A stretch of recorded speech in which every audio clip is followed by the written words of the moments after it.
Thank you so very much, Mariana. Your words just inspire us, of course, but now someone else to inspire us. I should probably say Maria Sefidari doesn't need an introduction, but let me go ahead and give you one. Maria Sefidari is a long-time Wikimedian who's been very active in the movement.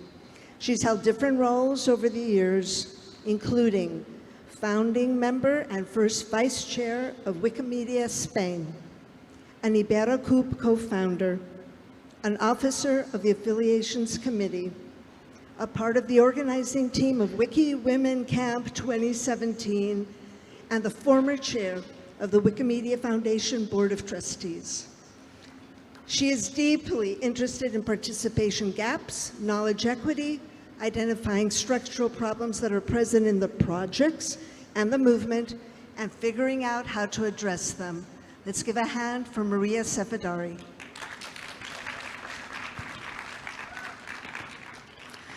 Thank you, Rosie. Hi, everyone, in person and online. I'm going to be talking today about WikiWomen Camp, why we do it, and why I believe it's important that we keep doing it. First, let me start by saying that WikiWomen Camp is not an idea that one day just came out from thin air. In the history of our movement, we have had many instances, many precursors of women reaching out to other women across languages, across countries, across projects, to connect and to create the spaces where they could discuss the topics that were interesting to them and the challenges that they were facing. Something that was very interesting that started happening was that 10, 12 years ago, women were a minority. We're still a minority. But when chapters started being created, it wasn't strange at all to have all-male boards. Maybe you had a woman on the board. Maybe you even had 2 women in the board. But you started having women that were participating in the projects. They were editors. And now they started being chapter leaders. And so the need to connect and to have spaces where they could discuss these challenges grew. And it was in this context in which a member of the board of Wikimedia Australia reached out to the then executive director of Wikimedia Argentina and said, we need a space where we can get together and support each other and build the skills necessary for us to thrive in this movement. And it was very intentional to choose Argentina as a place where English was not the dominant language, and so the agenda would be created in common by the people from different countries. Something really interesting that happened in this first camp was that the women that were very used to being the only women in the room started noticing that what was happening to them was actually happening to other women, regardless of language, regardless of project, regardless of country. And there was a shift in mentality, in a sense of women that before that camp thought, you know, these things that are happening to me, maybe I'm just not good enough. Maybe I'm just not cut out to do this work. Suddenly started realizing, this is happening to these women as well. Maybe it's not that I'm not good enough. Maybe these things are happening to me, and they're not happening to the men, just because I'm a woman. And that understanding, what made it created the realization, a very powerful realization of, we are not alone. It created bonds of kinship in the sense of, we are together in this, and we are sharing experiences. Please remember, 10, 12 years ago, it was not common at all to have a shared understanding of what microaggressions were, of what stalking was, of what harassment was. And so we're starting to identify and name situations and patterns of behavior that previous to that were absolutely normalized. The initial meetings were very small in scope. In the very first one, we were still trying to put the gender gap as a global issue that the movement needed to tackle. We were still trying to move away from explanations of that went along the lines of, women don't participate because they're not interested in technology. We're still trying to get people to take a deep look at the projects and figure out what's happening. That first, we're not having more women join us, but then we're losing the women that join us, right? And so acknowledging that this was an issue and that it needed to be in the global agenda in order to tackle it was still something that needed to happen. In the second camp in 2017, we were in the context of the strategy process, and so the goal was to integrate the perspectives and the needs of women into this process so that the final product could acknowledge what women wanted. Of course, there was a space to create and establish a network so that these women could reach out and seek support or seek partnerships.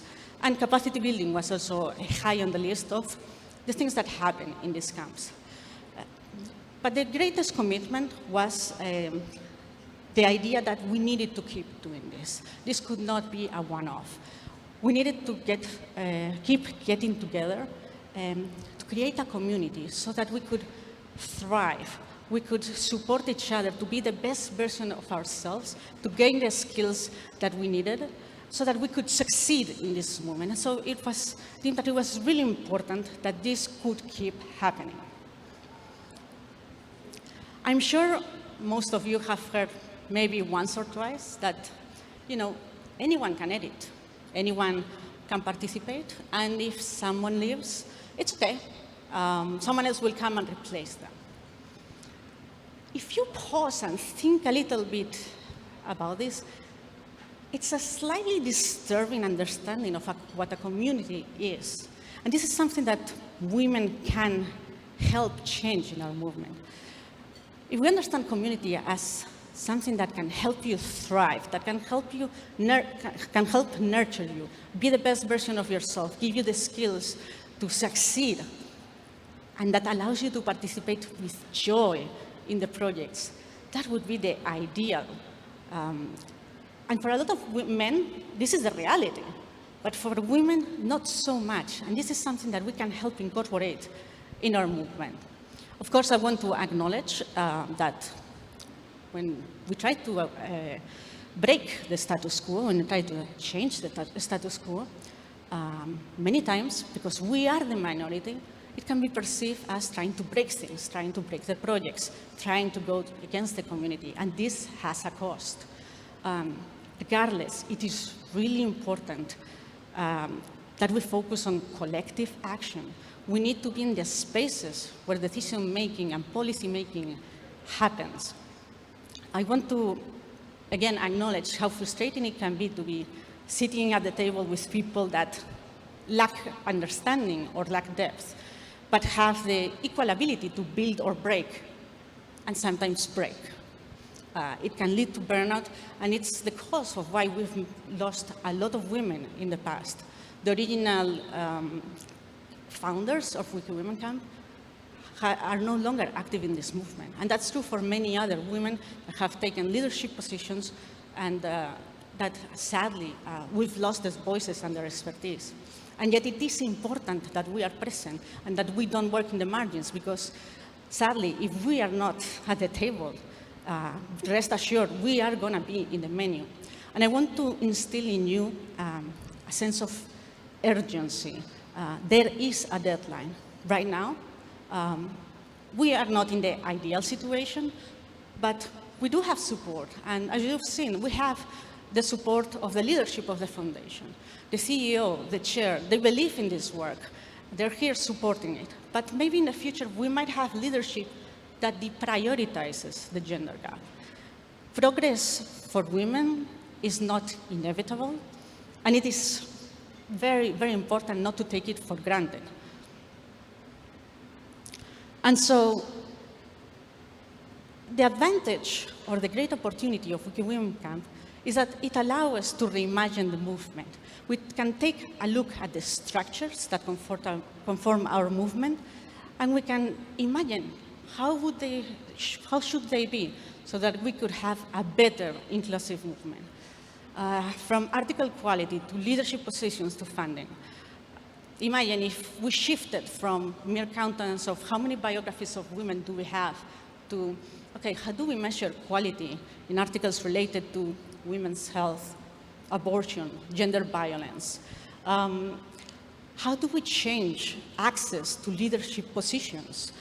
What if for becoming an administrator, instead of focusing on edit count, we focus on the number of events or workshops that a person has led? And funding, it's funny because for funding, the groups that work the gender gap have to compete with groups that, for example, work with trains. And don't get me wrong, I like trains, but it does feel odd that there's not a specific dedicated funding for the groups that specifically work the gender gap.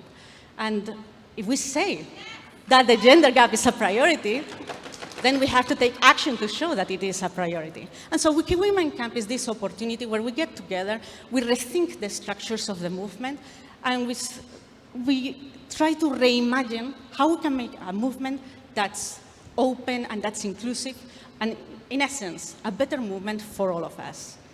Thank you.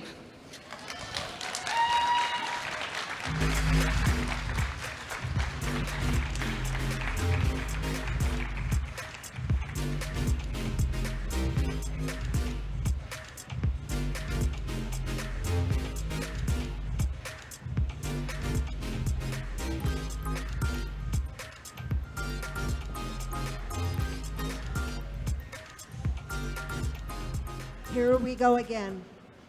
A person who needs no introduction, but an introduction nonetheless. Dr. Netha Hussein is a longtime Wikimedian who has been very active in the movement. Her top priorities in the movement include the advancement of gender diversity and increasing the quality of medical information in Wikimedia projects. She is mostly passionate about mapping and bridging the knowledge gaps related to women's health in Wikimedia projects. And she started this effort in English Wikipedia. Netha says that high quality information about women's health is often missing on the internet. And there are rampant misinformation in topic areas such as abortion and pregnancy and gynecological cancers, just to name a few. Netha would like to expand this project to multiple Wikimedia projects and languages in the future. Let's give it up for Netha Hussein. Thank you, everyone. Unfortunately, I was needed in another session, which is why I recorded a video for you. But the other session finished quite fast, so I'm here for you. But because of the audio-visual challenges, you will have to listen to the pre-recorded video anyway. I'm sorry for that, but I'm here for taking any questions that you have after the session. So enjoy the video presentation. Sorry for this, and thank you. Hello everyone, my name is Netha Hussein, and I am one of the Wikimedians who attended WikiWomen Camp in 2012 in Buenos Aires, Argentina. I am here to take you through the trajectory of what I learned during the first WikiWomen Camp and how far we have come since then in the last 11 years. It was in 2009 that the then CEO of Wikimedia Foundation, Sue Gardner, wrote a blog post outlining the 9 reasons why some women do not edit Wikipedia. She pointed out the issues regarding harassment, bias, lack of user-friendliness, and lack of volunteering time as the reasons that are off-putting for women.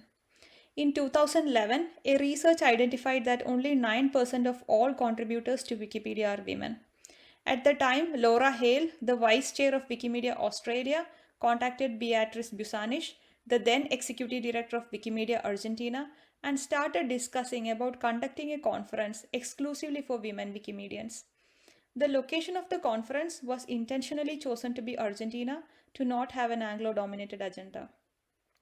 The organizers were frequently required to justify to the volunteers and staff about the need for conducting a women-only conference because this was unprecedented and the idea of a women-only space was new at the time in our movement. Despite this, the conference happened. During the conference, we discussed the need for bringing global solidarity among Wikiwomen and support systems to help each other. We also discussed about bias, harassment, content gaps, visibility of women, and women in leadership in our movement. All of these issues are still relevant in the moment, but I think that we have come way farther from where we were in 2012. Within the span of 11 years between the first WikiWomen camp and today, I can see that our movement has changed considerably to be more receptive to acknowledge and amend its flaws and gaps. We have become more open in celebrating diversity and giving importance to fixing knowledge gaps. In 2013, WikiWomen's Collaborative was launched as a space for women to inspire, engage, and support women to participate in Wikimedia projects. Women's History Month and WikiGap were started to conduct editathons, workshops, and writing contests on topic areas of importance to women.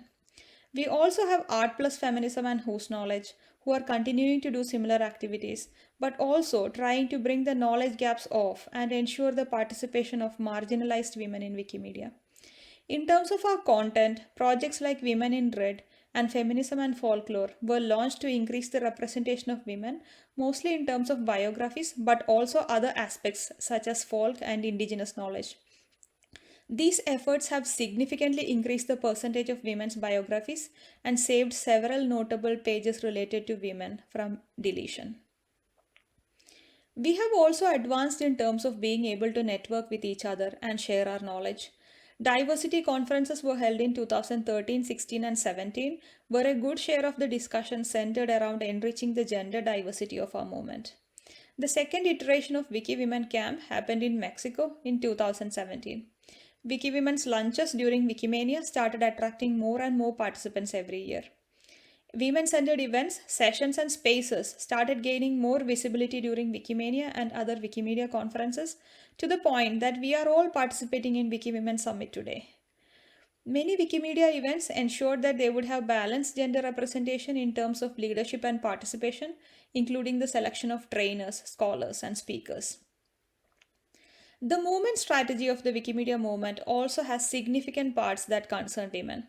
I believe that all movement strategy recommendations, particularly those for providing safety and inclusion and ensuring equity in decision making, would enable us to provide the strategic framework for advancement of women in our movement. I believe that our grant-making programs, including the Knowledge Equity Fund, will allow for resources to conduct research, outreach, and capacity building for women within the realm of free knowledge. Much has been done, but there is still a lot to do. We should ensure that existing initiatives for advancement of women in our movement continue to grow sustainably. We need to start and nurture more initiatives for women in alliance to our strategic direction. We need more research and tools to identify how women engage with our movement, both as content creators and consumers. We need to examine our policies and practices from a gendered lens and understand how it shapes the contributions of women participants. We also need to map and bridge the knowledge gaps in terms of women's issues, such as women's rights and women's education. I hope you all listening to me today will work towards projects, ideas, and policies that help advance the women of our movement. With that, I conclude my words. Thanks for listening and have a great Wikimania.